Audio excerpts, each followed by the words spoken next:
에스라 6장 4절. 에스라 챕터 6 for 4. 큰 돌 세 줄에 새로운 제목 한 줄을 놓고 그 비용은 왕실에서 될지니라. 또 느부갓네살이 예루살렘에 있는 성전에서 취하여 바빌론으로 가져왔던 하나님의 전의 근과 기명들을 돌려주어 예루살렘에 있는 성전으로 다시 가져와서 각각 하나님의 전 안에 있던 자리에 둘지니라 하였더라. 그러므로 이제 강 저편의 총독 탄네와 스달 보스네와 강 저편에 있는 아팔사긴들인 너희의 동료들은 그곳으로부터 멀리 있어 이 하나님의 전의 공사를 막지 말고 유대인의 총독과 유대인의 장로들로 이 하나님의 전을 그 있던 자리에서 건축하게 할지니라. 또 내가 한 칙령을 내려 이 하나님의 전의 건축을 위하여 너희가 유대인 장로들에게 무엇을 해야 할 것인가를 알게 하노니 왕의 재산 즉 강 저편 관세에서 경비를 이 사람들에게 속히 주어 그들로 방해받지 않게 할지니라. 또 하늘의 하나님의 변제용으로 그들이 필요로 하는 것들 즉 어린 수송아지들과 순양들과 어린 양들과 밀, 소금, 포도주, 기름을 예루살렘에 있는 제사장들의 지정에 따라 매일 그들에게 차고 없이 내주어 그들로 하늘의 하나님께 향기로운 맛의 제사들을 드리고 왕의 생명과 그 아들들의 생명을 위하여 기도하게 할지니라.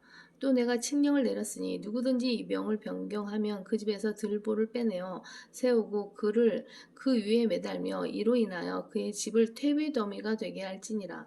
자기들의 손을 내어 이 명을 변경하거나 예루살렘에 있는 이 하나님의 전을 파괴시키려 하는 모든 왕들과 백성을 자기 이름을 그곳에 거룩하게 하신 그 하나님께서 멸망시키시기 원하노라. 나 다리오가 칙령을 내렸으니 속히 행할지니라 하였더라. 그러자 강 이편의 총독 탄네와 스달보스네와 그들의 동료들은 다리오 왕이 보낸 칙령대로 신속히 그같이 행하더라. 유대인 장로들이 건축하였으며 선지자 학계와 이또의 아들 스가랴 예언함으로 순조로이 진행하더라. 그들이 이스라엘의 하나님의 명령에 따라 또 페르시아의 코레스와 다리오와 아탁세르세스 왕의 명에 따라 건축하여 완공하였더라. 에스라 6장 7절. 이 하나님의 전의 공사를 막지 말고 유대인의 총독과 유대인의 장로들로 이 하나님의 전을 그 있던 자리에 건축하게 할지니라. 그 있던 자리는 유대인, in his place는 유대인의 땅을 언급하는 것인데 한 유대인 왕이 값을 치르고 샀다. 그 유대인 왕이 한 여부스인으로부터 그 땅을 샀을 때 그 근처 약 32,000km 내에는 단 한 명의 팔레스타인 사람도 없었다. 유다 지파 출신의 한 유대인 왕이 이 자리를 샀을 때 어떤 모슬렘도 나타나지 않았다. 그러나 모슬렘들은 끊임없이 모슬렘 공회의 의장인 사드 알딘 알람미가 말한 것처럼 주절된다. 모슬렘들은 어떤 유대인이라도 이 자리 안에서 기도하는 것을 허락하지 않을 것이다. 시온산. 우리는 이를 위하여 죽을 준비가 되어 있다. 에스라 6장 8절.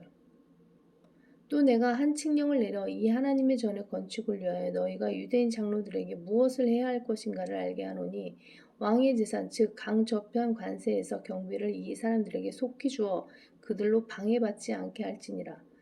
여기에서 다시 한번 교회와 국가가 연합할 때 얻을 수 있는 가능성과 생산적인 결과를 보게 된다. 이런 연합을 통해 모든 카톨릭과 모슬렘 지도자들이 세금을 손을 낼 수 있게 되며 그 돈을 거머쥘 수 있게 된다. 에스라 6장 11절. 또 내가 칙령을 내렸으니 누구든지 이 명을 변경하면 그 집에서 들보를 빼내어 세우고 그를 그 위에 매달며 이로 인하여 그의 집을 퇴비 더미가 되게 할지니라. 보통 사람이 말하는 보통 언어인 미국식 코이네이다. 당신이 변기 위에 앉는 대신 교수대에 달려있는 동안 당신의 2층 집이 5개 화장실로 바뀌었다. 이런 것을 현대의 배교자들은 리빙 바이블이라고 부른다.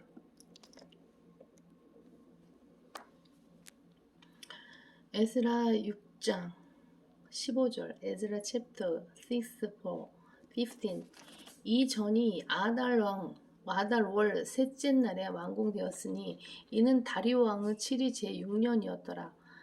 이스라엘 자손과 제사장들과 레인들과 사로잡혀간 자의 자손의 나머지가 기쁨으로 이 하나님의 전에 봉헌식을 거행하고 이 하나님의 전에 봉헌식에서 수송아지 100과 순양 200과 어린 양 400을 드렸으며 또 온 이스라엘을 위한 속죄제로 이스라엘의 지파 수에 따라 순념수 12를 드리니라. 그들이 예루살렘에 있는 하나님을 섬기는 일에 제사장들을 그들의 계열대로 레위인들을 그들의 서열대로 세웠으니 모세의 책에 기록된 대로 하였더라.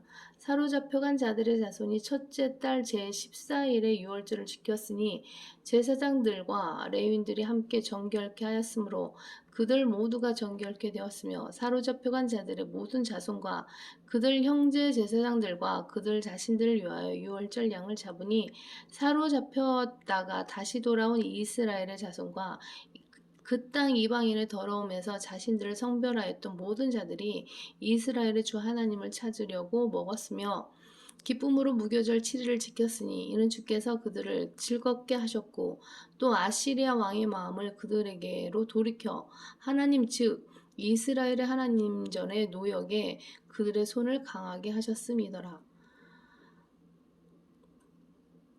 아탁세르스가 유대인들을 도움. 에스라 7장 1절. 에스라 챕터 7 for 1.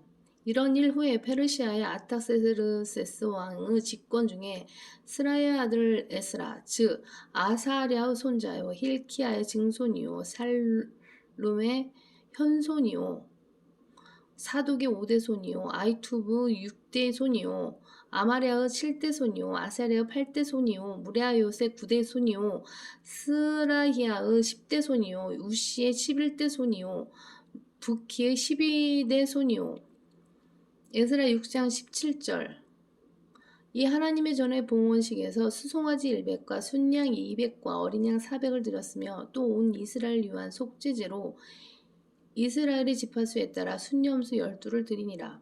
아주 중요한 표현이다. 이것은 어떤 개인을 위해 드리는 개인적인 속죄제가 아니다. 이것은 이스라엘 민족을 위해 드려지는 속죄제이다. 이 사실이 히브리서 8장 8절에서 10절에 있는 언약을 올바로 해석할 수 있는 열쇠가 된다. 에스겔 43장 19절 20절에서 민족을 위한 속죄제가 여전히 드려지고 있는 것을 볼 수 있는데 죄인들을 위해 예수 그리스도께서 완전한 속죄를 이루시고 1970년이 훨씬 더 지난 후에도 이 속죄제는 여전히 드려진다. 에스라 6장 22절. 기쁨으로 무교절 7일을 지켰으니 이는 주께서 그들을 즐겁게 하셨고 또 아시리아 왕의 마음을 그들에게로 돌이켜 하나님 즉 이스라엘 하나님 전에 노역에 그들의 손을 강하게 하셨음이더라. 여기에서 아시리아 왕이라는 말이 사용되었음에 주목하라. 우리는 이미 바빌론 왕, 페르시아 왕이라는 호칭이 페르시아 왕들에게 적용될 수 있음을 살펴보았다. 아시리아 왕 사네립은 파라오와 느부갓네살과 조화를 이룬다. 이 셋은 모두 사탄의 머리들을 나타낸다. 이 머리들은 림룻, 바빌론 왕, 파라오, 이집트 왕, 사네립, 아시리아 왕, 느부갓네살, 바빌론 왕, 알려지지 않은 어떤 페르시아 왕, 알려지지 않은 어떤 그리스 왕, 역사상 알렉산더 대왕이다. 그리고 카이사, 로마 왕으로 세상에 출현한다. 이들이 사탄이 세상을 운영하고 있는 7개의 세계 정부들이다. 8번째 세계 정부 통치자는 바빌론과 관련이 있는데 느부갓네살로서 그리고 님롯으로서 나타났던 것과 같이 나타날 것이다.